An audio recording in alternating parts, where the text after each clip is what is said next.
Okay, this is a remake of acrylic painting techniques.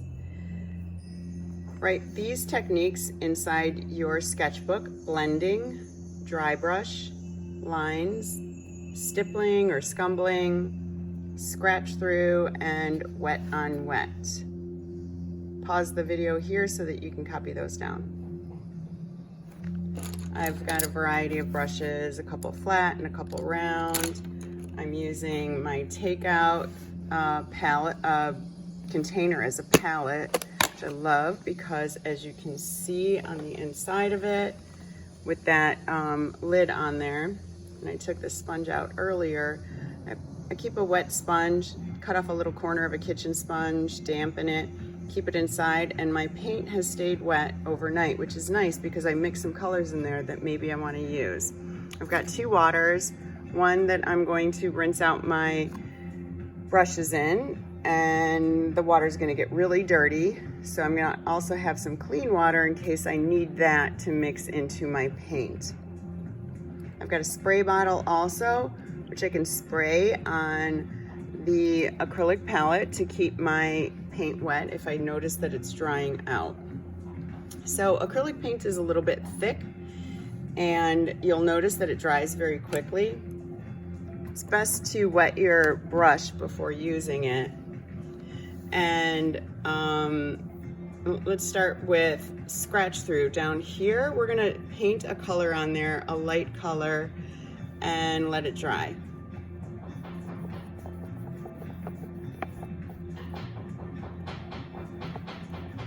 Okay, I'm gonna let that dry and come back to it.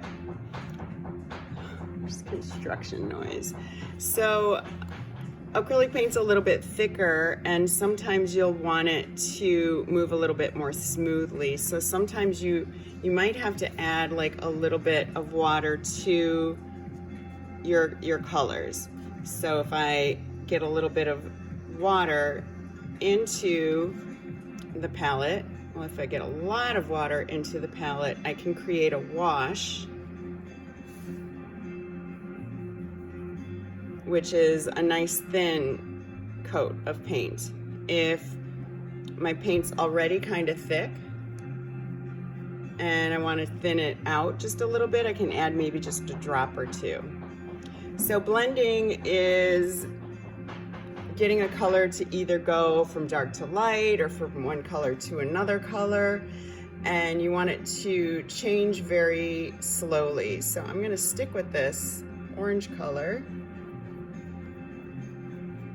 And then on the other end, I'm gonna paint some white.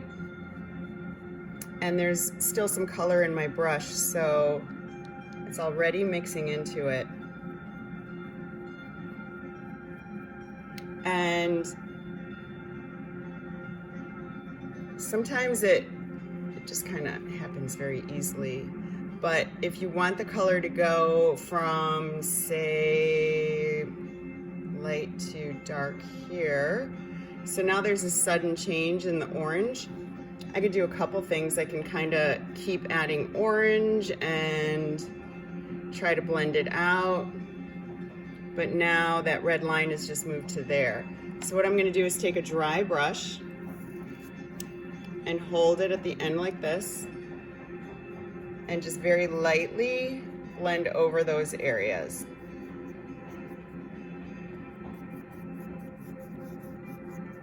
And this paint is already starting to dry, so I might need to add a little bit more, and maybe a little more of the orange color and the white color.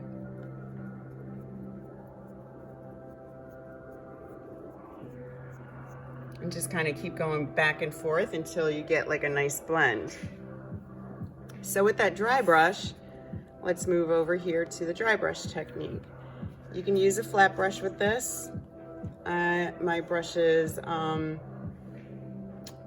orange in it, so let's see if it'll still paint. There we go. Super dry, hardly any paint in it, and you get some nice textures like that. You can use any kind of brush. Possibly maybe stab at the palette a little bit with your color. and that causes the bristles to spread out. Hold the brush here, and then very lightly create these little wispy lines. So this is good for things like grass and hair. If you can use your fingers to kind of fan out the bristles, you'll have more of a working surface.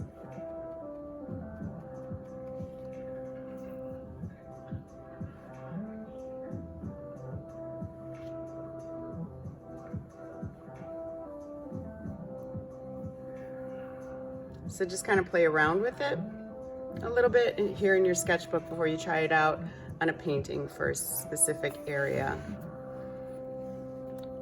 So lines you can do with a flat brush or a round brush. I'm going to rinse out this flat brush. And I'm going to dry it a little. If you keep working with a wet brush, if you rinse and then go right into your palette, your paints are going to get super wet. And maybe you want that, but maybe you don't. Right now, I do not. So I'm going to dry that off a little bit. I'm going to go into the blue. And now, if you look at this brush, it's got like some chunky blue on it. So I'm going to flatten it out a little bit more in my palette by brushing on both sides, so the tip comes to more of a point, and then I can create some nice lines with it by moving it in the same direction of the bristles. So I can do that also with a, darn it, do that also with a round brush.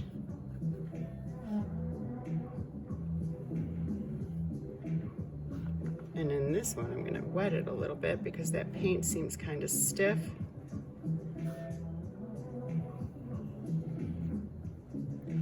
One thing that's nice that I like about a flat brush is doing some lines that can kind of look like leaves. So if I get some of this, if you start the direction of the brush, I'm going to start it this way and then turn it like that as I create the brush stroke. And then back this way.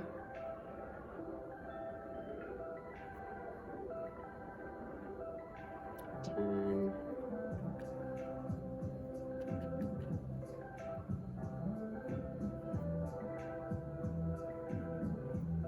You can create some nice leaf type shapes.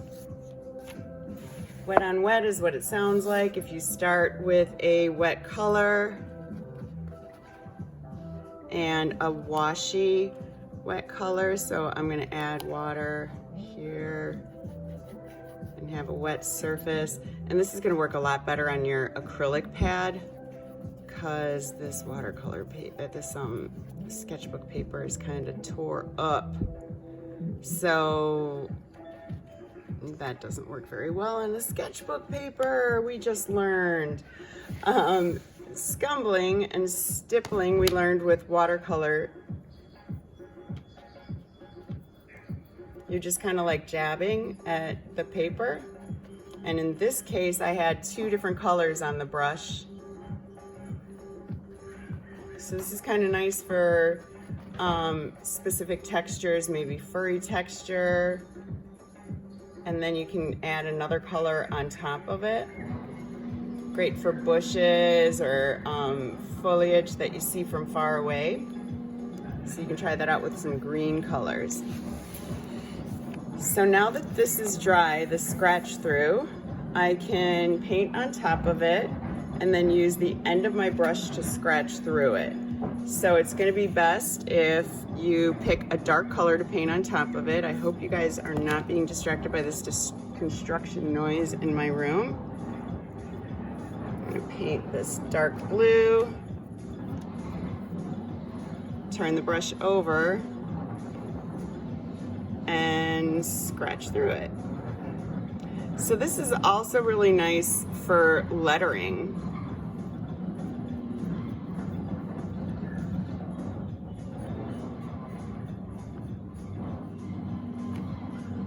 So you get a light color showing through a dark color. So give these a try. The wet on wet obviously doesn't work so well in your sketchbook. I'm sorry about that. When you clean up your brushes,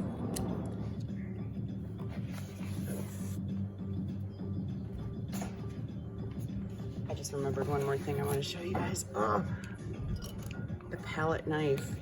You can use your palette knife to paint with also.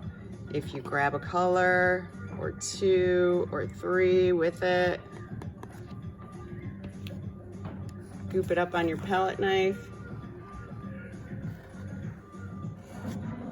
and that creates some really cool kinds of colors and backgrounds. Cleaning up, you can clean out some of the more watery colors in your palette, and I kind of do that just right with my water container, because these thin ones, while they're still thin like this, they're pretty easy to clean out. And then you have a nice clean space to work with when you open up your palette tomorrow. But keep this wet sponge, this little sponge, inside, close it up tight, and your paints will be ready to work with tomorrow.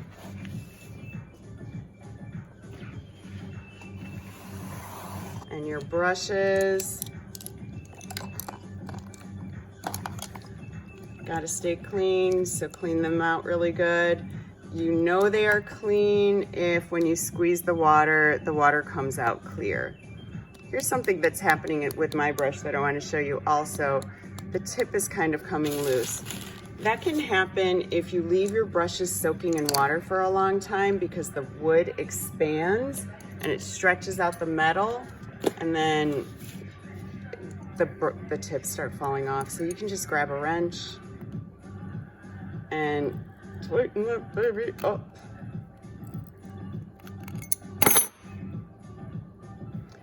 Throw some hot glue in there too, or some Elmer's glue, and then don't leave your brushes soaking in water.